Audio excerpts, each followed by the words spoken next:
C'est Tango avec Lokwa Kanza. Bienvenue à vous, vous regardez CCTV et c'est votre magazine Kiosque.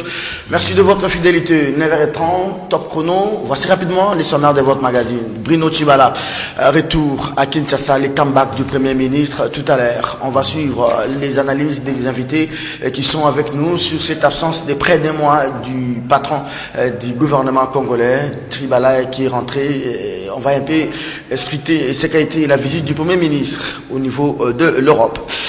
La requête en annulation de l'inconstitutionnalité de la loi électorale rejetée. Les juges se sont partagés 4 pour, 4 contre.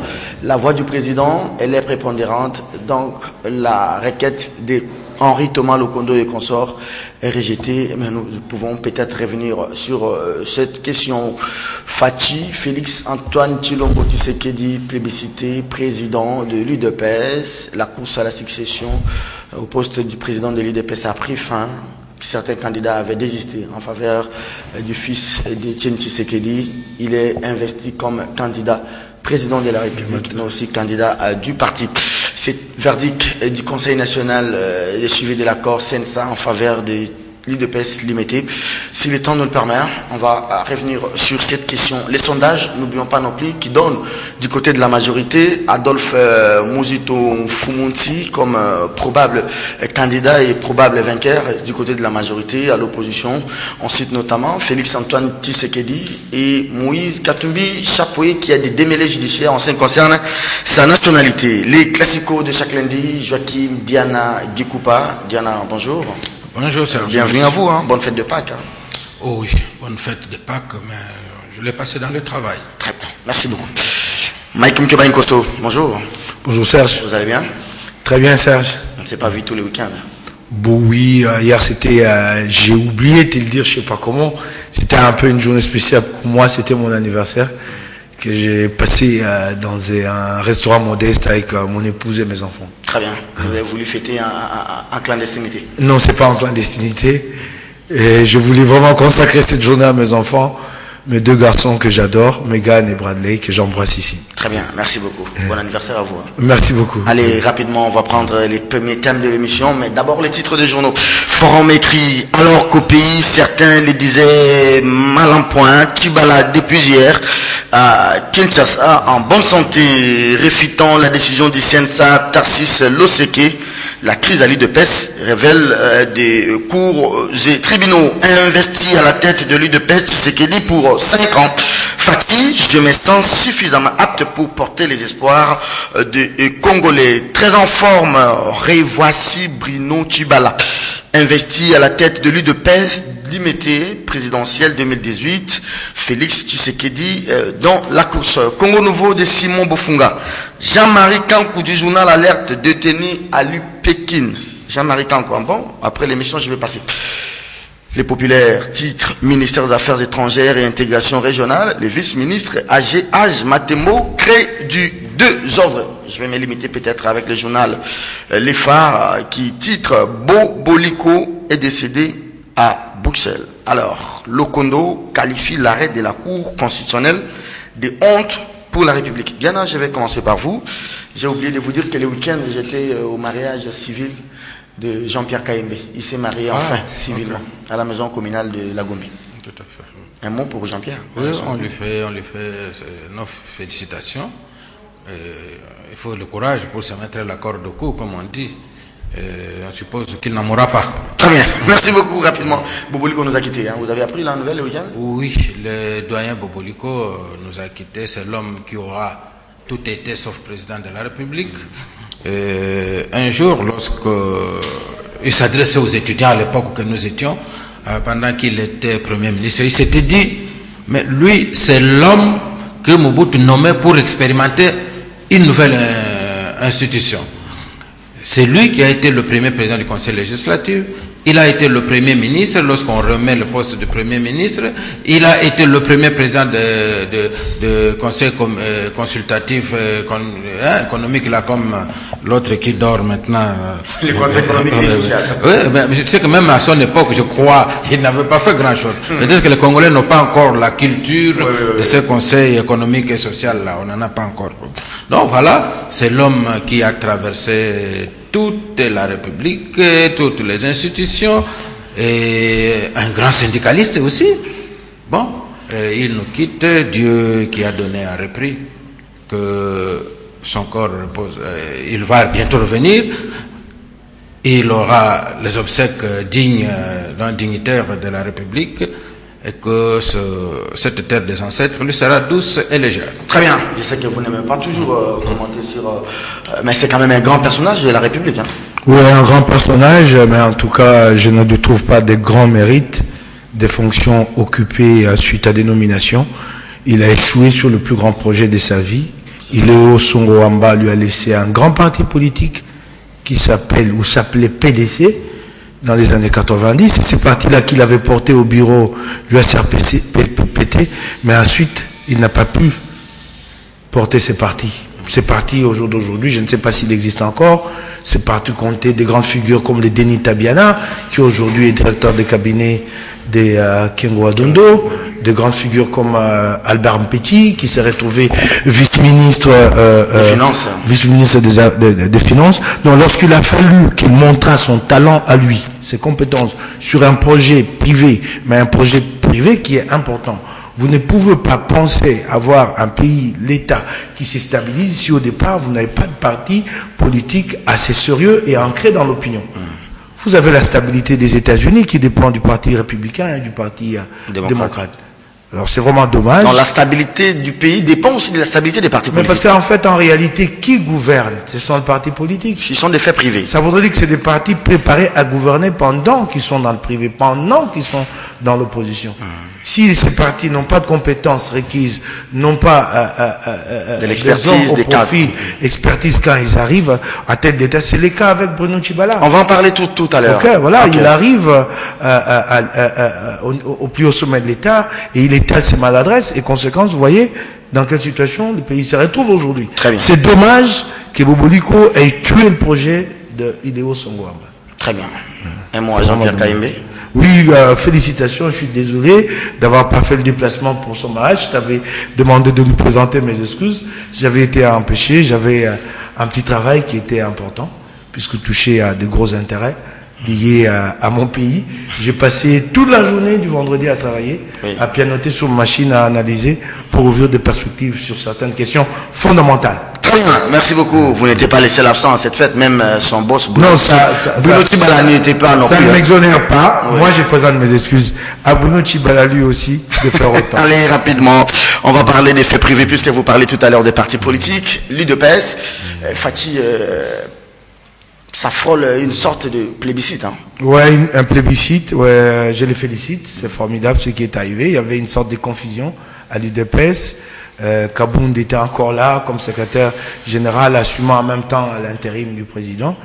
Nous ne savions pas à l'époque à quel interlocuteur s'adresser et ça s'était un peu dramatisé, aggravé avec les sorties à temps et à contre-temps de Jean-Marc Kabound. Là maintenant, il y a une clarté, c'est net, il y a un président qui va porter de l'espoir. La question fondamentale demain, c'est savoir est-ce qu'il va maintenir Kabound à ses postes. Justement, je vais qu'on est-ce qu'en fait, le secrétaire général est nommé, mais compte tenu de toutes les bourdes de Kabound, je ne lui donne pas beaucoup de chance. Et comme si lui-même n'était pas sûr d'être maintenu, il s'est déjà créé un poste à lui, coordonnateur des alliés de l'UDPS, pour se projeter à ces postes-là, si jamais demain il n'est plus secrétaire général. Mais je ne vois pas comment un membre de l'UDPS va lui s'offrir lui-même un strapontin de joue un peu le rôle de Lissanga. C'est que Lissanga jouait à l'époque. Et même à ces postes-là, il va très vite se retrouver en ballottage. Il y a bien des ténors dans ces allées de l'UDPS qui entretiennent des relations assez houleuses avec lui. Il y a Vidier Chimaga. Il y a aussi Kovo Ingila. Je ne le vois même pas tenir longtemps à ces postes-là. Mais pour Fatih, vraiment ça tombe à un bon moment et surtout peut-être que les gens ne le savent pas. Moi j'ai analysé ici et j'ai été traité de tout le nom d'Israël, mais il faut que je revienne pour dire quelque chose de formidable qui s'est passé. Depuis qu'il est parti à Bruxelles, qu'il est revenu, Félix a fait comprendre au camp de la majorité qu'il n'était pas disposé à jouer le jeu dans ces fameuses négociations pour qu'il prenne la primature. Ils lui ont fait miroiter qu'il était le seul à organiser le mieux les obsèques de son père et pour cela qu'il fallait qu'il prenne la primature. Il a décliné et je l'en félicite au moment où il est désigné à la tête de l'UDPS. Et que tu sais que par ailleurs, je le disais à l'époque, que Mbouyou avait été nommé pour lui donner des garanties qu'il négociait avec un officiel. C'est formidable que malgré cette preuve de bonne foi que le régime lui a présentée, il a dit non. Et tu remarqueras qu'il y a eu beaucoup de gestes à part du pouvoir, en fait, pour faire un geste de genou, un appel de genou à Fachi, le 2 avril de Tchibala par Olengankoy, qui par la suite a eu un entretien téléphonique avec Félix Tshisekedi pour lui dire, moi, je vous garantis que là, je vais déstabiliser Tchibala, vous prenez les postes, mais ne touchez pas au mien. Fachi lui a fait comprendre qu'il n'en était pas question, qu'il était plus très intéressé. Et même là-dessus, j'apprécie beaucoup la position du G7 MSR et de tous les catombistes qui disent qu'au jour d'aujourd'hui, le seul point sur lequel il faut négocier avec le régime de Kabila, c'est la garantie pour les élections transparentes. Pour le reste, poste de Premier ministre, président de la CNSA, Kabila peut se contenter de ce qu'il a fait, peut se contenter des hommes qu'il a placés là-dessus pour nous donner des élections au 23 décembre 2018. Ce qui enlève ma crainte que moi j'avais, que si jamais demain il y a négociation, que Kabila trouve l'occasion pour prolonger et partager cette responsabilité, soit avec le Premier ministre qui va nommer, soit avec la SENCO, si jamais demain il y a des négociations. Je vais revenir à vous, mais je vous pose déjà une question, vous pouvez déjà y réfléchir. Fachi, qui est maintenant élu, est-ce que il faut penser que ces désaveux de l'UDPS Tchibala consacrent aussi la fin de ce gouvernement et même la mort du CNSA? Parce que quand le CNSA lui-même reconnaît que l'UDPS, la vraie, est à limiter. N'est-ce pas que c'est une manière de dire que le Premier ministre Tchibala, il n'est pas issu de l'accord? Ça, c'est la question que je vous pose. Diana, est-ce qu'on peut scruter sur comment vous voyez l'UDPS? Moi, j'aurais bien voulu que ce congrès soit vraiment un congrès du rassemblement, du genre, tous ces anciens-là, qui se sentaient un peu lésés, puissent revenir au parti. Je vois Moubaké, je vois peut-être Brutti, je vois, ils sont nombreux. Alors, aujourd'hui, l'UDPS semble être un peu en lambeaux, comme tous les autres partis. La tâche est vraiment si lourde pour Félix, hein, à quelques 8 mois des élections. Comment installer toutes les fédérations, comment battre les rappels des troupes à l'absence de son père? Bon, mais écoutez, je n'ai jamais connu un moment où l'UDPS, qui a connu des divisions depuis l'UDPS, DPR, qu'on soit jusqu'à aujourd'hui, un grand moment de retrouvailles. Si cela ne s'est pas produit du moment de celui qui incarnait son parti politique, qui avait un peu la prise sur les gens, je me demande aujourd'hui, les gens vont revenir à l'unité autour de qui? Parce qu'en fait, on a constaté qu'à l'UDPS, c'est depuis un certain temps, depuis plus, c'est autour d'un individu, d'un homme qui incarnait l'UDPS. Et c'est pourquoi d'ailleurs les gens se disaient tout le monde peut partir tant que Tshisekedi est dans l'UDPS reste. Donc là, Félix l'a aussi bien dit, je suis dans le Père est dans moi. Et voilà, donc c'est une affaire d'incarnation, pas de succession biologique. Et je pense même que ce qui est arrivé avec l'élection de Félix, c'est un bonheur pour l'UDPS, parce que je vous dis, pour ne pas revivre le congrès de Centre Bondeko, quiconque aurait été élu, même massivement, contre Félix Tshisekedi allait avoir des problèmes. Ça, il ne faut pas avoir une boule de cristal pour le voir. Oui. C'est sur base de l'expérience que nous disons cela. Quiconque allait être élu, quelque chose, il y aurait eu des problèmes. On allait refaire le Centre Bondeko. Oh, il est financé par les pouvoirs, voilà. Donc il y aurait tout de problèmes. Je pense que c'est naturel ce qui est arrivé. Personne de sensé. Donc pour vous, c'était sans enjeu? Non, c'était sans enjeu. On voudrait lui donner... C'était normal. C'est une nomination. On le sentait déjà. Tout le temps, quand lui va négocier, pendant que le secrétaire général était là, il était déjà dans sa peau de président de l'UDPS de façon biologique. Biologiquement transmissible. Biologiquement transmissible. Il était déjà. Donc le contraire nous aurait étonné. Alors, comment il va travailler? L'IDPS n'est plus celle de Mbouakem, celle de Liaou Marcel. Hein. L'IDPS a connu des départs comme tous les autres partis. Maintenant, il faut installer l'IDPS. Regardez la bourde de l'IDPS en 2011. Sur 500 sièges à pouvoir, l'IDPS n'avait allié qu'à peine 320 candidats. L'IDPS avait renoncé au moins à un quart des sièges. Comment cette IDPS peut se requinquer avec des cadres et recruter des jeunes, pas des gens qui viennent comme Tchibala, plusieurs années dans le chômage et après passer l'IDPS. Et cela, le vrai défi. Une chose est de prendre le poste, de succéder à Étienne Tshisekedi. Une autre est de faire quelque chose pour faire revivre cette UDPS. Je le dis plus d'une fois, sans passion, sans quoi, que l'UDPS a été l'UDPS à cause de ces tentacules. À l'époque, vous venez de citer Kibasa. Si l'UDPS était au Katanga, c'est par le biais de Kibasa. C'était une stratégie. À l'ouest, par Mbouakem, l'Équateur, Mbouakem, Liaou, l'Équateur, Liaou, et Bandundu Bakongo, Mbouakem. C'était cela la stratégie de ce différentes qui se retrouvent à travers. Mais on ne sent plus toutes ces tendances, non plus de Tshisekedi, non plus de Fati. Si je vous dis aujourd'hui, dis-moi quelle est la tête emblématique de l'UDPS à l'Équateur. Bomanza. Bomanza est déjà parti, et à moins qu'il soit revenu, parce que ici les gens voyagent vite. Dites-moi quelle est la tête emblématique de l'UDPS dans l'ancien Bandundu. La tête emblématique de l'UDPS à l'Est. Il n'y en a pas. Et les gens croient quoi? C'est une erreur politique. Je l'avais dit une fois aux gens du Palou qui pensaient au pouvoir magique de Kizenga, de pouvoir se faire. Quand les gens disaient élection, ils voyaient leur petit cercle, c'est là où il y aura élection. Mais ils oublient que nous sommes dans un pays vaste comme un sous-continent. Aujourd'hui, l'UDPS, pour prétendre retrouver sa place, doit pouvoir avoir ce branchement-là. J'ai plus d'une fois, l'élection chez nous est provinciale et tribale. Merci beaucoup. Allez, d'abord. Cette élection de Fati, saluée non pas seulement à l'opposition, même à la majorité. J'ai lu même le message de Katumbi pour le vœu et il salue cette élection de Fati. Mais quels sont les défis qui attendent Félix? Oui, mais ça, je n'arrive pas à comprendre ton invité. Tu lui poses la question sur Fati. Fati est déjà désigné comme président. Il fait un procès d'intention. Il dit quiconque aurait pris la place. Non, c'est pas ça le problème. Ça s'est pas fait. Ça, c'est dans son esprit. Ce qui est fait, c'est que Fati a été élu. On ne lui demande pas de faire un procès d'intention ici. Que si c'était un autre, non, il n'y a pas eu un autre. Il analyse, hein? Non, non, ça c'est pas une analyse, ça c'est pas fait. C'est un procès d'intention. Et cette question de personnalisation que j'ai entendue ici, moi, je n'approuve pas, mais c'est général, c'est à tout notre parti politique, et il faut le regretter. C'est ce qui fait d'ailleurs la faiblesse de notre parti. Lui-même, ton invité l'a bien vu, que lorsque Kabila a cherché à préserver son pouvoir et à mettre le Palou au pas, on est allé prendre un vieillard chez lui, pour qui la CENI s'était déplacée, mais pour Kabila, c'est les vieillards qui se déplacent pour aller voir Kabila.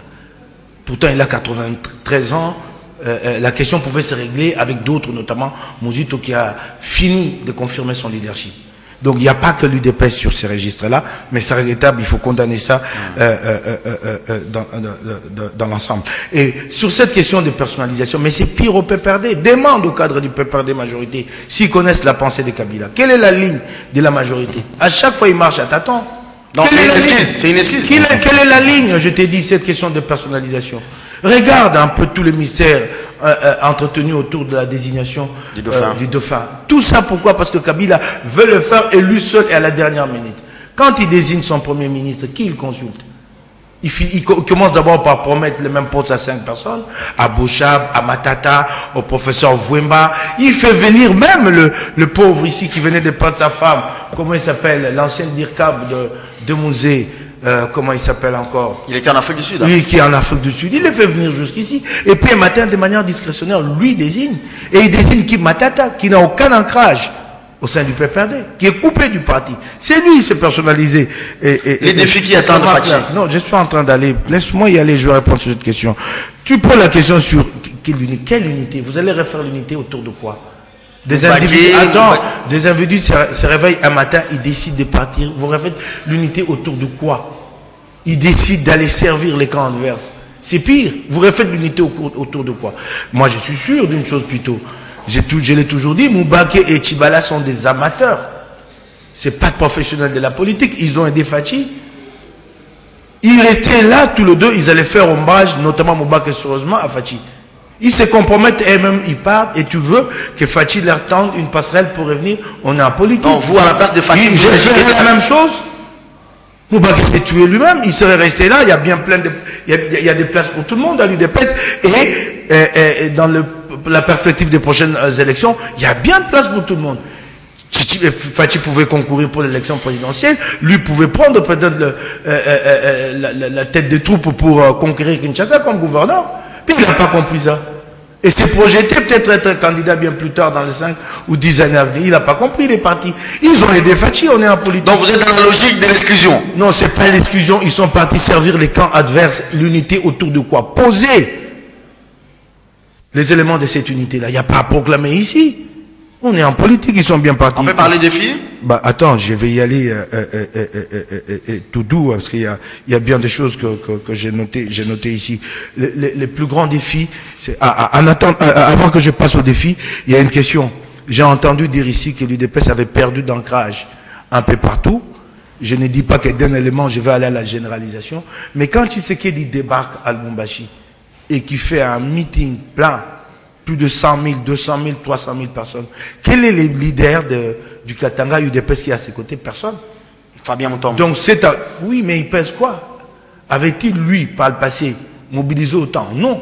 Donc ça signifie qu'au-delà des figures qui émergent, la force d'un parti, c'est son implantation au niveau du terrain. C'est là d'ailleurs les défis de Fachi. Justement, il faut revitaliser l'UDPS.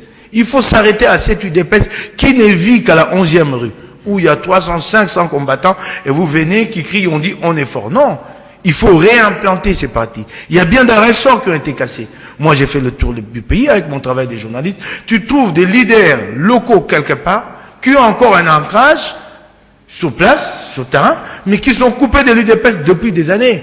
Je suis allé jusque dans les Fizi Baraka. J'étais étonné au meeting de Vital Kamerhe de voir des drapeaux de l'UDPS, Fizi Baraka. C'est un trou perdu. Alors, il faut faire ce travail-là. Il y a des élections en perspective. Il faut arrêter ce qui a toujours fait l'UDPS de penser que nous sommes forts et que ça suffit et que nous sommes grands. Il faut bien évaluer les forces en présence, s'évaluer soi-même, s'auto-évaluer. L'UDPS a connu une faiblesse. Chaque fois que l'UDPS connaît des problèmes, la responsabilité est attribuée à Kabila. Ah non, interrogez-vous sur vos propres faiblesses aussi. Merci beaucoup. En 2011, je termine par là, par exemple une faiblesse de l'UDPS. L'UDPS n'a pas réussi à faire le plein des sièges à pourvoir, 500 candidats. L'UDPS a aligné moins de 400 candidats. Il faut évaluer ça et dire qu'allons-nous faire au jour d'aujourd'hui pour faire le plein des sièges demain. En 2015, au provincial, autant l'UDPS n'a pas fait le plein des sièges à pourvoir. Voilà des questions fondamentales. Et ça, c'est un parti qui se régénère. C'est un parti, et ça, Fachi doit le faire, aller vers de cadres, les convaincre à venir à l'UDPS. Très bien. Vous, par contre, Diana, vous pensez qu'il fallait tendre la main à tout le monde pour des réconciliations, ou bien il faut maintenant faire un travail de recrutement? Il faut commencer par transformer ces gens-là en anges. Parce qu'autour de Félix, il ne doit y avoir que des anges. Parce que lui-même est sans faute, sans tâche. Il n'y a que les autres qui commettent les fautes, qui ne peuvent pas venir vers lui. Voilà la logique. Moi, j'ai toujours dit qu'il y a un certain messianisme. Il y a aussi une question de foi. Il y a des gens qui croient en certains partis politiques parce qu'ils ont la foi. En foi, on dit, dans la foi, on dit, croyez même si vous n'avez rien vu. Mais il y a des gens qui sont comme ça, dans cette attitude. Et finalement, je me demande sur le plateau que nous venons faire. Écoutez, je n'ai fait aucun procès d'intention, mais plutôt j'ai fait des supputations. Il y a une différence. J'ai fait des supputations. Je dis, si. Je n'ai fait aucun procès d'intention. Mais par contre, j'apprends ici des choses que vous, ou quand il y a des gens qui sont plus dans le couloir de la majorité, qui ont vu des négociations en train d'être organisées. C'est le même discours qu'on avait fait autour de Tchibala. On est en train de faire, on est allé le voir à la prison pour le solliciter, venir, et il était présenté comme le radical. Aujourd'hui, le radical est devenu la peste. De même, Kamer, qui était le boulanger, a cessé d'être boulanger. Je me demande, il est qui? Sur ce plateau, Kamer était appelé le boulanger. National. Aujourd'hui, je ne sais pas il est qui. Je veux entendre son nouveau sobriquet. Pâtissier. Bon, alors, je dis ceci. À Lubumbashi, surprenait même le rapport de l'Union européenne. Lorsqu'il parle d'une grande communauté kassaïenne à Lubumbashi. Et il est suffit de parler de Lubumbashi au lieu de parler de Katanga. Voilà. Lubumbashi, c'est comme Kinshasa, ce sont de grandes villes cosmopolites où n'importe qui, aujourd'hui, Serge de kiosques se présente à Lubumbashi, il suffit qu'on veut que les gens viendront vous voir. Et j'ai dit, même aujourd'hui, si on apprenait que Satan est à l'aéroport, même les gens cherchent à le voir, comment est sa gueule. Oui. Alors cela ne veut pas dire que les gens adhèrent au Satan. Donc, le foule là, moi je pense que... On sait comment ça se passe. On sait comment ça se passe et tout ça. Tshisekedi lui-même l'avait dit, qu'il va gagner les élections dans 10 provinces, il va se partager le Katanga avec Kabila. Bon, c'est là ce qui sera... Est-ce qu'il faudrait maintenant, Diana, qu'on fasse un travail de recrutement? Qui sont ces cadres, ces jeunes cadres du parti à l'UDPS? Vous avez Félix, vous voyez Kambundi, encore qui? Augustin Kabouya, qui d'autres? Des figures de pros, des jeunes médecins, des jeunes juristes? Non, on n'a pas besoin d'engager les gens, il suffit de mettre les drapeaux. Un drapeau, quelque part, c'est la présence d'un parti politique. Il y a des partis qui vont bientôt mettre leur drapeau à la lune. Les drapeaux sont partout. Cela veut dire que quand le drapeau est quelquefois... Moi, ça me met mal à l'aise de faire des analyses pareilles. Ça me fait mal à l'aise. Les drapeaux, n'importe qui, un individu, 3, 4 individus peuvent aller avec un drapeau, quelque part, ils l'installent. Nous connaissons combien de fédérations, il n'y a que 2, 3 personnes, hommes et la femme, et ils peuvent mettre les drapeaux symboliquement. Aux élections, il n'y a rien. Alors, pendant que nous sommes en train de demander, nous, journalistes, nous sommes la conscience politique des hommes politiques. On est entre moi, je suis là pour faire les analyses concrètes. Si un parti politique peut en tirer bénéfice, mais je ne suis pas venu pour caresser les gens dans le sens de poil. Je dis et je le répète que, pour Tshisekedi, c'est un non-événement. C'était prévisible. On l'appelle plébiscite. C'est une nomination. Merci beaucoup. Cette élection-là, ça n'a eu aucun sens. Et je dis, il n'y a aucune négociation pour, soi-disant, placer Félix au Premier ministre. Pour obtenir quoi aujourd'hui? Pour obtenir quoi? Au moment où il y a des gens qui tergiversaient. Je vous le disais, ils vont chercher comment revenir au processus électoral. Après avoir échoué la transition sans Kabila, après avoir échoué tout, après avoir rejeté le calendrier, après avoir rejeté la machine à voter, après avoir rejeté la loi électorale, et ils constatent que le carotte sont coûteux, il faut se mettre. Maintenant, on veut quoi? Se crédibiliser en disant que non, on nous fait la cour, on veut que nous prenions le poste de premier ministre, on veut qu'il y ait d'autres négociations. Qui les fait? C'est faux et archi faux. Ça, je l'ai dit, c'est faux et archi faux. Merci beaucoup. Il n'y a aucun couloir de la majorité qui est pour une primature qu'on donnerait à Félix Tshisekedi. Pourquoi? Très bien. Pour obtenir quoi de lui? Merci beaucoup. Primature, parlons-en. Près des mois d'absence. Mais sur la question, sur la première manche, je crois que j'ai aussi à prendre la parole. Oui. C'est lui qui a pris la parole le premier. Au lieu de se préoccuper tant de l'unité à l'UDPS, mais il y a aussi des dissidences à la majorité qui demandent à Kabila d'unifier la majorité, que Kabila rappelle Pierre Lumbi et les autres. Ça, tu n'en es pas préoccupé? Oui, mais il y a le même problème chez Kabila, monsieur. Tu es si préoccupé pour l'UDPS. Demande à Kabila de rappeler Pierre Lumbi, de rappeler Moïse Katumbi. Tu es si préoccupé par l'unité, vas-y. De se mettre d'accord avec Adolphe Mouzito, ben vas-y. Ça c'est de un. Et puis, ben, écoutez, moi je me demande comment les gens font des analyses. Une foule est un postulat pour essayer de projeter ce que vaut un leader. On ne dit pas que c'est l'absolu. Tu ne peux pas être analyste, ne pas tenir compte du nombre de gens que quelqu'un a réunis à un meeting. Quand il n'y a pas élection, tu as quel paramètre pour mesurer socialement? Il dit n'importe qui qu'il y aille. Dans son propre quartier, il ne montre pas les nez dehors. Dans son propre quartier, il ne peut pas. Ah. Quand il traverse la rue, il est enfermé chez lui. Non, je te l'ai dit, mais parce qu'il dit n'importe qui peut y aller. Qu'il aille à Lubumbashi, on va voir combien il va mobiliser. Si déjà dans son propre quartier, il ne montre jamais les nez dehors. Allez, on peut parler. Laisse-moi, non, tu lui as donné assez de temps. Si vous parlez. La dernière manche, laisse-moi y aller. Tout doux, Serge. Laisse-moi y aller. Ok? Donc c'est un postulat, c'est tout à fait normal. Et je remarque que ton invité a vraiment des difficultés Et je connais son truc et j'aime bien, et c'est pourquoi j'aime débattre avec lui, parce qu'il vient pas analyser, il est là à suivre ce que j'ai dit. Et ça, j'aime bien. Il est là à contrer. Il n'a pas d'informations, et je lui en donne une ce matin. Voilà, monsieur, je crois que tu as inscrit ces sujets. Ça, c'est un article Jeune Afrique. Voilà, je te donne. Tu n'as pas ces papiers, je te les donne. On va en parler, ça sera les derniers thèmes de l'émission. On va lire le gouvernement sud-coréen désavoue la machine à voter. Ça, c'est un article Jeune Afrique. Voilà, je te donne les papiers. On va en parler tout à l'heure. Mais les papiers là. Le Premier ministre est rentré. Voilà. Après des mois d'absence. Vous ne répliquez pas, mais vous analysez. Oui, mais il va analyser sur le gouvernement sud-coréen qui désavoue la machine à voter au Congo. Moi, je vais répondre quoi? Non, on n'en parle pas. On parle du retour du Premier ministre. Du retour du Premier ministre. Tiens, Tchibala est rentré. Jeune Afrique. Allez-vous-en, allez. Tchibala est rentré. Tchibala est rentré. Attention avec la pénalité. Tchibala est rentré. Il y en a qui disaient qu'il reviendrait les pieds en avant dans un cercueil. Il y en a qui croyaient qu'il était moribond. Il était ceci, cela. On constate qu'il revient debout. Il vient retrouver des problèmes. Et on a entendu, c'est au sein de sa famille politique, c'est-à-dire l'opposition qui est allée au gouvernement, qui a demandé sa démission. Et cette démission-là aurait été soutenue par la majorité, il partirait. Donc la majorité, pour faire partie Tchibala nommé un autre, n'a pas besoin d'astuces, n'a pas besoin des gens pour venir raconter des histoires à la télévision. Ils ont les moyens de leur politique. Contrairement à ceux qui n'ont que la parole vide sans moyens d'action politique réelle. Mais tout à fait. Mais dis-moi aujourd'hui, son cas là-bas, que ce soit avec Ensemble, toutes ces plateformes qui naissent, renaissent, qu'est-ce qu'ils ont comme moyen politique réel?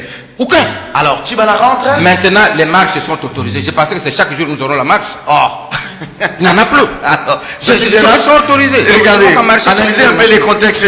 Je dis que Tchibala est arrivé, je lui dirais qu'il y a maintenant... On l'a dépouillé de l'UDPS, ça c'était un verdict du CNSA. Tchibala rentre, il n'a pas de parti politique. C'est Fachi qui est maintenant désigné. Et puis Tchibala rentre pendant que, à son absence, son directeur de cabinet avait démissionné. La bagarre chez lui, aux affaires étrangères également. Il y a eu la bagarre. Comment vous voyez Tchibala un peu dans sa peau là, du Premier ministre, sans parti politique, et les CNSA qui tranchent? Non, il n'est pas sans parti politique. Il est obligé de se faire un parti politique ou alors d'aller en justice. Parce que je vous dis que les décisions du CNSA ne sont pas inattaquables en justice. Du moment où nous sommes dans un cas, je suis dans une analyse libre. Nous sommes dans un cas de jurisprudence. Comment on peut autoriser qu'il existe UDPS, Tshisekedi, UDPS,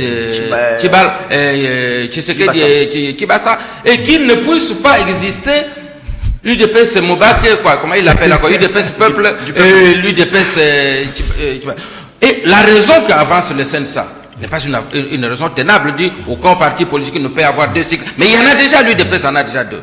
On a eu les MNC. Voilà, donc il y en a déjà. Donc je pense qu'on doit trouver d'autres raisons. Et les autres raisons, c'était convaincre les gens même de l'UDPS que c'est pour leur propre intérêt. On me dit ici que je me préoccupe plus de l'unité de l'UDPS. Mais monsieur, posez la question sur l'unité de la majorité, nous en parlerons. Moi, je viens répondre à vos questions. Je ne viens pas avec des agendas politiques. J'ai dit aux gens, suivez-moi aujourd'hui. Non. Je viens répondre aux questions que vous posez. Nous parlons UDPS. Ça serait inacceptable que j'extrapole pour aller parler de l'unité de la majorité. J'irai comment? Ce que Harold Badibanga appelle raccordement frauduleux. Alors, je ne réponds qu'à vos questions et pour l'intérêt des téléspectateurs, pour leur respect aussi. Très bien, merci beaucoup. Tchibala est rentré, mais l'IDPS, le verdict est tombé. Donc l'OCK, les autres sont déboutés. On va en parler d'abord. Oui, j'attends qu'on va en parler. J'essaie. 4 minutes de la fin de l'émission. Je connais ton invité. Aujourd'hui, il ne répondra pas. Il attend d'aller voir Lambert Mende, d'être coaché. D'aller voir Corneille Nanga, d'être coaché. Aujourd'hui, il est surpris par cette information. Jeune Afrique. Il y répondra parce que je pense que la question est prévue. C'est un grand sujet. C'est le dernier thème de l'émission. C'est un grand sujet. J'y vais rapidement. Tchibala qui rentre, les partis. Non, il faut comprendre une chose. Tu sais, j'ai du mal, moi, à chaque fois à faire face à ton invité. Il est vraiment le relais de la majorité, qui n'a pas de logique. La majorité n'a pas de logique. Ils y vont par essai-erreur. Quand Olenga Nkoy dit que Tchibala n'est pas UDPS, j'entends dire sur ce plateau que la décision du CENSA n'est pas inattaquable. Pourtant, le CENSA, c'est un compromis politique issu de l'accord pour départager le parti. Alors, si ce compromis-là, de là sort une solution et que cette solution est attaquable, alors à quoi sert le CENSA? C'est cela, la majorité. Et en voilà un digne représentant. Le CENSA est là pour nous mettre d'accord autour d'un compromis. Non, il n'est pas de la majorité. Il est non, j'ai dit, mais c'est ça, ces contradictions, oui. Ces contradictions qu'il porte ici, lui. Si le CENSA, ces décisions sont à contester devant la justice, alors arrêtons. Ça ne sert à rien. Il y a eu un compromis politique. Ça, c'est de un. Je crois qu'il a compris et il ne reviendra plus sur ce genre de contradictions. Il faut pas les revenir. Ok, d'accord. Ça, c'est de un. De deux, quand Olenga Nkoy lui-même prend la parole, et qui dit que Tchibala n'est pas UDPS. Mais je sais qu'il ne siège pas seul au niveau du CENSA, que la majorité est là-dedans. Je ne dis pas que la majorité est majorité au niveau du CENSA, mais elle est là-dedans. Quand ensemble, ils disent que Tchibala n'est pas UDPS, et tout ce qu'ils ont fait depuis le début, ils l'ont fait sur quelle base? C'est ça, cette majorité. Elle te sort une solution d'un chapeau pour répondre à une urgence. Mais il n'y a pas de logique politique dans la durée. Ça signifie qu'au jour d'aujourd'hui, le trait est tiré sur Tchibala. C'est un désaveu. Il n'a jamais été UDPS, son rassemblement était faux. Olenga Nkoy lui-même, le cousin de Kim Jong-un, était un faux aussi. Lui-même est un faux, que lui-même tire le premier le conséquent. En fait, en réalité, le problème c'est lequel? Oui. Kabila est au jour d'aujourd'hui dos au mur. Tu remarques d'ailleurs un chef d'État qui ne se déplace pas pour Kigali, ici à côté. Il y a un sommet important sur la mise en place d'une zone de libre-échange. Il n'y va pas. Nous avons une conférence importante. Là où, dans ce pays, il y a 4 millions d'enfants malnutris, il y a 4 millions de personnes déplacées, il y a des milliers de réfugiés, des centaines de milliers, mais les Congos ne se déplacent pas pour aller à la conférence des donateurs. C'est un président qui est dos au mur. Et l'issue sur laquelle trouver un nouveau schéma. Très bien. Ils ont tenté avec Fachi. Fachi a décliné au jour d'aujourd'hui. Ils sont dos au mur. Madame, Monsieur, vous regardez Kiosque. On y va rapidement vers la fin de l'émission. Il nous reste des grands thèmes. Je crois bien que c'est l'actualité qui tombe. Jusque-là, aucun journal quinois en a parlé, mais je crois que c'est Jeune Afrique qui en a parlé ce matin.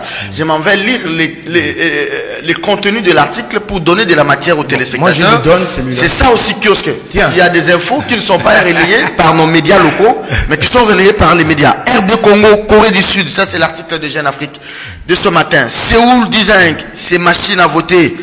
À la suite de notre enquête JA numéro 2982 sur la transparence des élections en Afrique, l'ambassade de Corée du Sud à Kinshasa nous a adressé un email précisant sa position officielle sur le sujet. En termes très directs, elle, c'est-à-dire l'ambassade de Corée, s'y désolidarise de Mirus System, les fabricants sud-coréens de fameuses machines à voter, qui doivent être utilisées lors de prochaines élections congolaises. Le gouvernement coréen a dûment expliqué aux fabricants les risques potentiels en cas d'exportation de ces machines. Il y tend plus particulièrement exporter les machines au Congo pourrait donner au gouvernement congolais un prétexte pour obtenir des résultats indésirables liés aux élections, notamment un retard additionnel à l'air tenue. L'ambassade nous informe par ailleurs que l'Association mondiale des organes de gestion des élections, une organisation sud-coréenne qui fournissait un soutien technique à la Commission électorale nationale indépendante CENI congolaise, a rompu ses liens avec le Congo suivant la position du gouvernement coréen en décembre 2017. Ça, c'est un coup de massue sur la CENI. Non, aussi sur la tête de ton invité. Tu as vu quand je lui ai montré l'article, il a failli tomber à la renverse, il s'y attendait pas. Généralement, il vient ici sans être informé, tu le sais très bien. Mais déjà, la CENI se déploie pour mobiliser, pour sensibiliser. Maintenant qu'on demande... Maintenant c'est le gouvernement sud-coréen. Qui doit encore parler? Dieu lui-même pour que Kabila et Nanga comprennent que personne ne veut de cette machine, qu'il y a de la tricherie. Mais ce n'est pas fini. Quand nous parlons de cette machine, voilà un Congolais qui a un livre. Un livre intéressant. Moïse Moussanga. Tout est dit dans cette machine, dans ces livres. Tout. L'écoute, comment Nanga a triché, ainsi de suite. Tout est dit ici. Regarde un peu.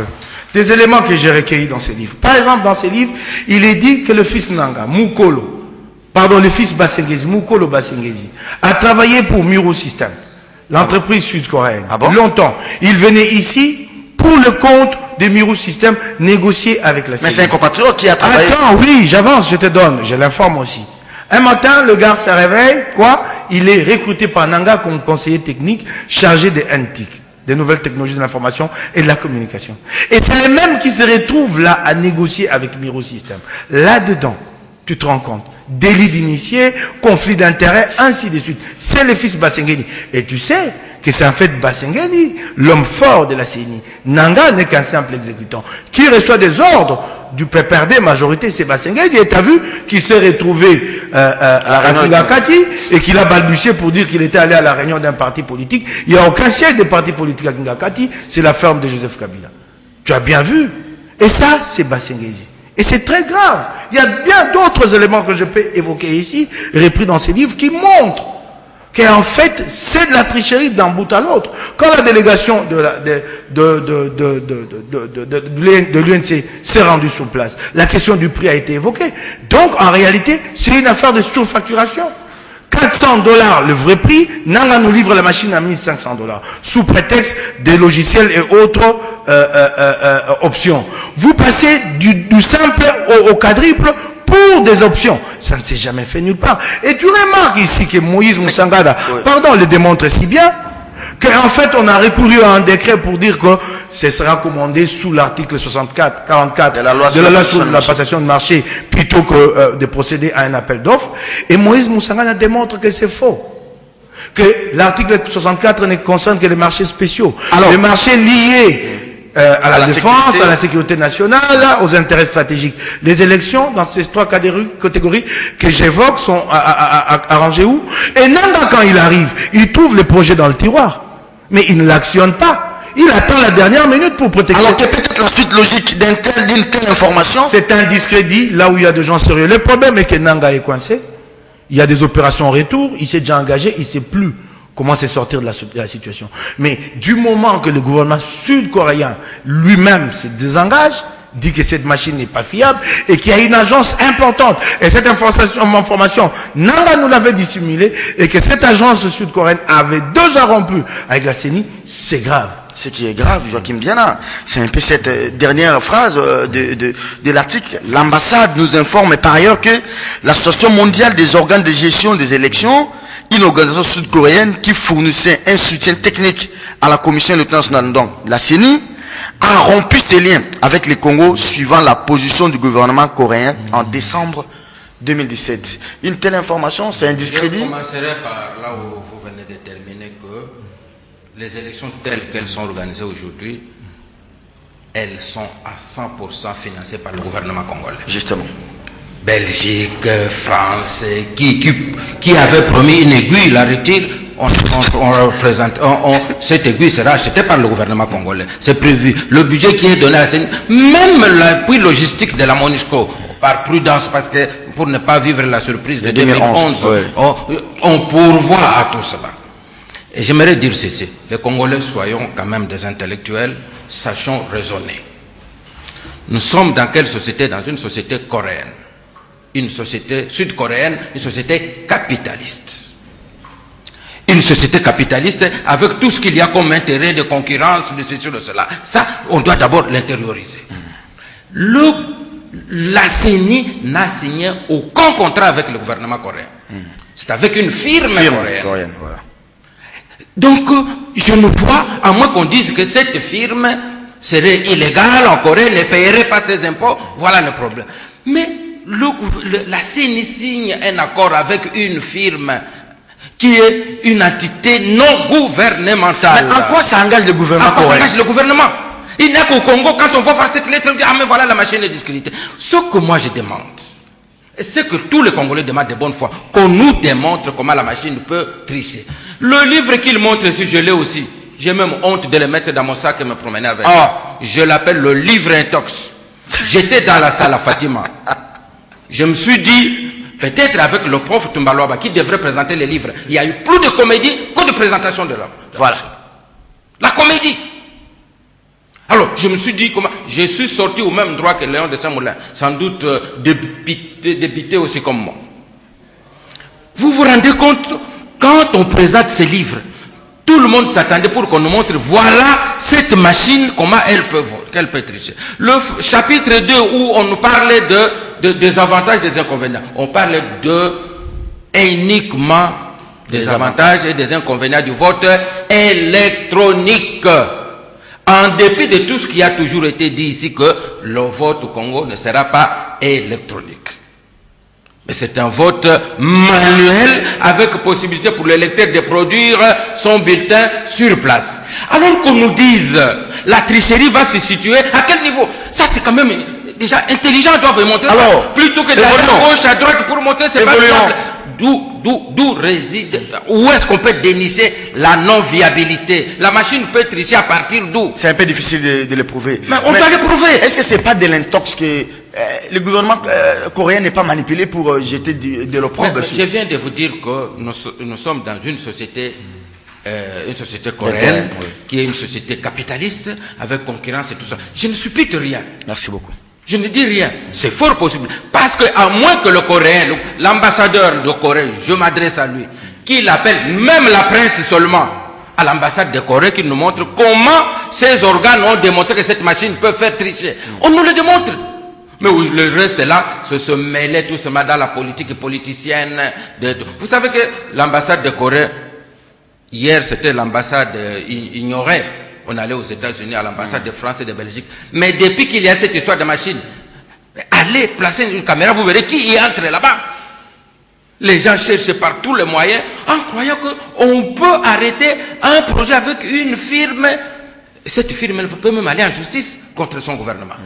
Alors, qu'on n'aille pas se réjouir pour des histoires inutiles qui n'ont aucun sens. Et parce qu'on dit que les Congolais sont des imbéciles, il suffit de dire ceci, tout le monde va s'emballer. Ah, la machine n'est pas crédible.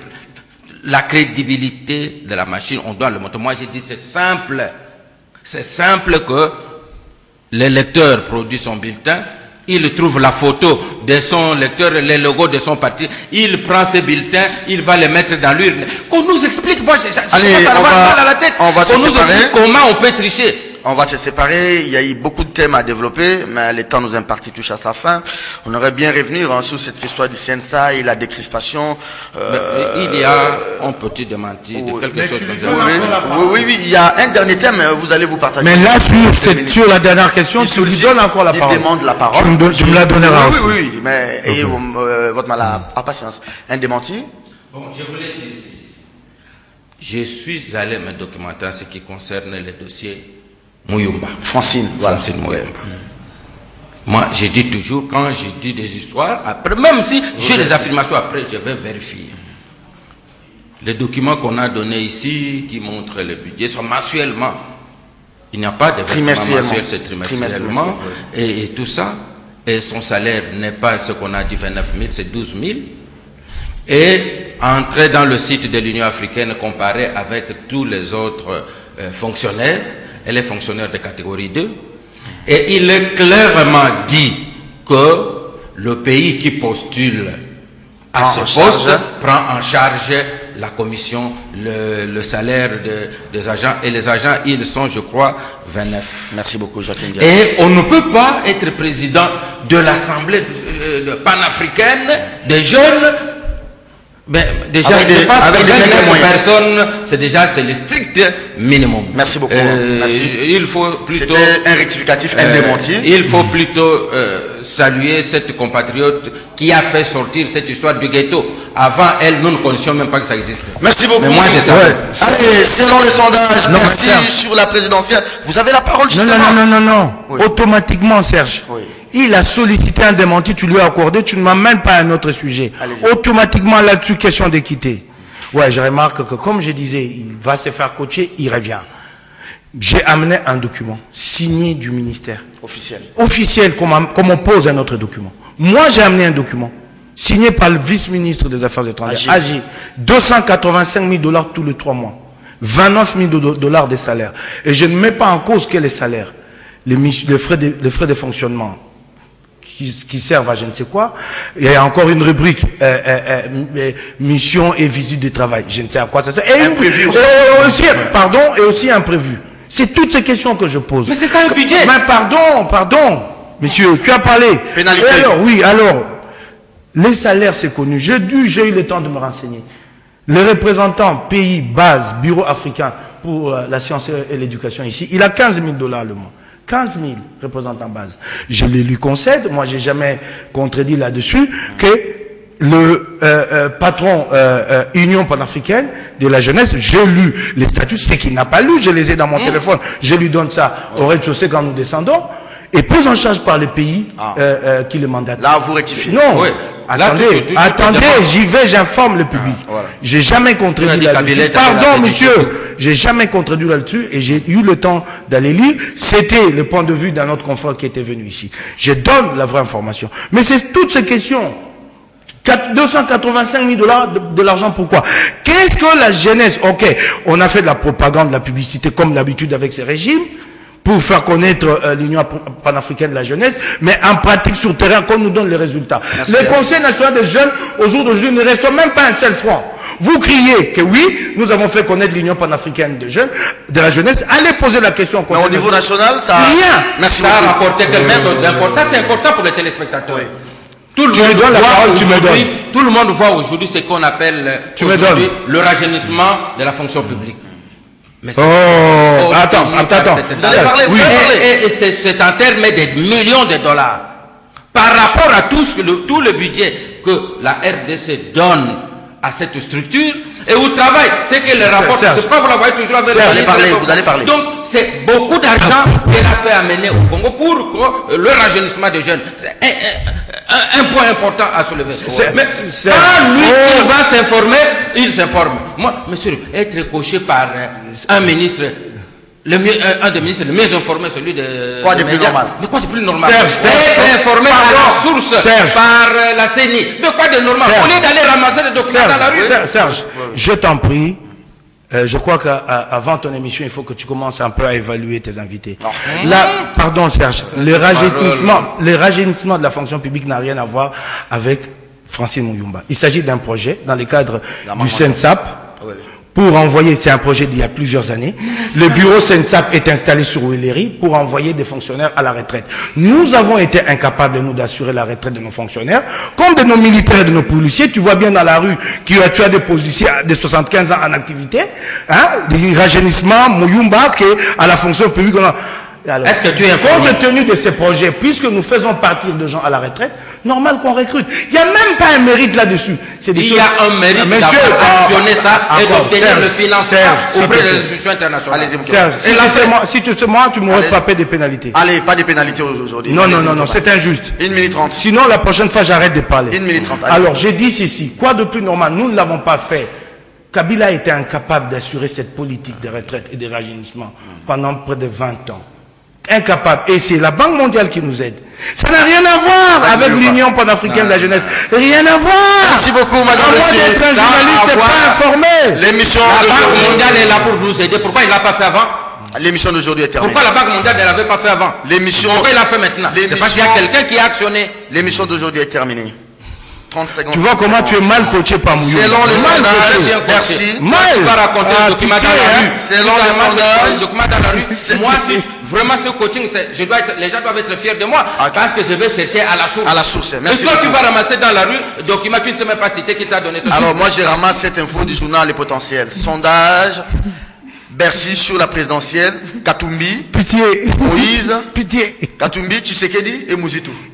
Oui, écoute, en fait c'est ça qui fait que Katumbi c'est la bête noire. Un sondage très sérieux, groupe d'études sur le Congo qui classe Katumbi en tête, donc c'est l'homme à battre. Et deuxième position, tu as Fachi et tu as Mouzitou qui arrive en troisième position. Je suis sûr que ça les met mal à l'aise parce qu'il est tout le temps tiraillé entre Mouzitou et la majorité. Là, il aura des problèmes pour prendre position. Il n'y a pas Matata, il n'y a pas Matata arrive avec 1%, tu te rends compte. Et les sondages disent que perdre des portes, les risques de perdre les prochaines élections à 70%. Minakou, c'est 0, Minakou, écoute, excuse-moi, ben, qu'est-ce qu'il représente, qu'est-ce qu'il pèse? Je suis sûr qu'aujourd'hui, selon beaucoup de sources, ce sera lui les dauphins. Mais le camp adverse dit oui, donnez-le l'une, comme ça on va bien le bouffer. Très bien. C'est le plus faible qui va être servi. Mais au passage... C'est pas tous les dauphins de Kabila. Attends, écoute. Mouzito a pris position, je suis sûr que cette position les met très mal à l'aise. Clairement, qui va, monsieur, laisse-moi terminer. Faut pas le suivre. Pourquoi tu fais ça? Allez-y. C'est pas bien ça. Allez-y. Si tu es mal à l'aise, c'est toi. Allez-y. Alors, donc, tu comprends, il faut voir d'où vient Mouzito. Mouzito a réussi à se détacher de l'image de cette majorité prédatrice. Il fallait un travail, les tribunes, les universités populaires. Aujourd'hui, il est là classé comme le préféré des Congolais dans le top 3, s'il te plaît. Mais j'en profite au passage pour dire, tu comprends maintenant toutes les attaques contre Katumbi, tu le comprends très bien. Regarde une contradiction sur les attaques contre Katumbi. Katumbi est poursuivi au pénal TGI sur l'affaire de l'immeuble. Le même Katumbi pour la question des mercenaires, il va être poursuivi au niveau de la Cour suprême de justice. Les Grecs un premier et dernier ressort. Les Grecs qui sont partout, au passage, je te l'ai dit. Mais sur cette question, tu vois que les privilèges des juridictions n'existent plus. Depuis, avec la loi, la nouvelle réforme sur la Cour suprême, mais Katumbi ne peut plus être envoyé, surtout qu'il n'est plus gouverneur. Alors les Grecs, je reviens, tu as Jacobi, l'autre Grec, Georges, qui se permet au jour d'aujourd'hui d'utiliser des généraux dans un trafic d'influence pour ne pas payer à un Congolais qui lui a versé de l'argent, 180 000 $ pour la construction, la réhabilitation d'un immeuble, et aujourd'hui il ne paye pas. Les mêmes Jacovides, quand tu vas au pays, tu les retrouves. Sa maman donne un gage, un titre de propriété à 3 millions de $ contre un financement, contre un crédit. Il s'arrange, lui, pour détourner des agents du FPI qu'il soudoie à 100 000 $ pour lui dérober ses titres de propriété. Ces sondages vous indiquent quelque chose. Je n'ai pas foi aux sondages, hein. Je connais un peu. Écoutez-moi, je commencerai par dire aux téléspectateurs. Les sondages, là, c'est la maison Bercy. On cache Bercy par le parce que RFI est allé jusqu'au point de citer c'est Kamita Toulon, Madame la fille de Bomboko. Oui. Vous savez, épouse de qui? Elle collaboratrice de qui? Le porte-parole de Katumbi. Olivier ex-épouse. Tu me laisses parler. Je t'informe, ils sont divorcés. Non, pourquoi aussi mon problème n'est pas là. Pourquoi vous faites ça aussi? Moi, je suis en train de citer. Je suis en train d'annoncer qui est le propriétaire de ce sondage. C'est Bercy. C'est pas caché. Mais Bercy. C'est pas caché, c'est écrit. Allez-y. Regarde. Bercy. Regarde, c'est pas caché. Pourquoi vous faites ça? Tout le monde sait. Bercy. C'est écrit, c'est pas caché. Par... C'est pas caché, c'est écrit. L'ex-épouse d'Olivier Kamitatou. Ce qui veut dire quoi? Ce sont des Bercy, des sondages à la maison. Ce sont des sondages à la maison qui n'ont aucune crédibilité. Voilà. Je posais même cette question. Il a bien dit ceci. Mouzito a fait ceci, il a écrit des tribunes, il a fait ceci. Katumbi a fait quoi pour être premier? Quelles sont les actions que Katumbi mène pour être premier? Plébiscite, inutile, gratuite. Il est premier, pourquoi? Parce qu'il fait quoi? Pour avoir parlé des mais voilà. Il est premier pour avoir fait quoi? Alors, vous montrez comment le côté, on voudrait mettre en place une personne qui n'en vaut pas la peine. En plus du fait que, ils peuvent tout le temps raconter, quand on parle de Katumbi, on les attaques, on veut le contredire. Katumbi a des dossiers judiciaire, c'est normal qu'ils répondent. Oui. Katumbi a acquis une nationalité italienne. Au moment où il s'est enrôlé, il a le passeport congolais. Il le revendiquait même. On lui a retiré son passeport alors que c'était un passeport frauduleux. Il devrait répondre. Ça n'a rien à voir et c'est pour cela qu'il est premier dans le sondage. Merci. Il a fait quoi dans ce pays? L'émission d'aujourd'hui est terminée, Madame Messier. Je vous demande d'aller chercher cet ouvrage. Moïse Moussangana, qu'est-ce que Moïse électronique? Au moins Moïse a écrit un livre, un fait de respect. Qu'est-ce que la machine à voter? C'est ni un choix hypothétique. On attend que les autres écrivent. Épée rassurant, préface de Jacques Joly. Diane a dit que c'est un livre intox. Que lui écrive un livre. Oui, Diane est intox. J'aimerais le mettre à l'épreuve. Il sera préfacé par la Carménéo. Et je vois à quoi il va ressembler. Deux déjà qui vont sortir. Écrire, ce n'est pas... Dans quelle langue? C'est que dans quelle langue? Il vous provoque, il faut comprendre. Dans quelle langue? Merci beaucoup. En pendé. Madame, messieurs, 9h30, demain c'était les classicos, c'est donc terminé. En pendé, oui. Vous allez vous saluer. Celui-là, il est écrit. Vous allez vous saluer. Je te salue, monsieur. Pour la beauté. Mais je te salue. En quel style? Je te salue. Vous allez vous saluer pour la beauté de l'émission. Allez, regardez. 9h30 demain, avec le même plaisir. Il est écrit en quel style?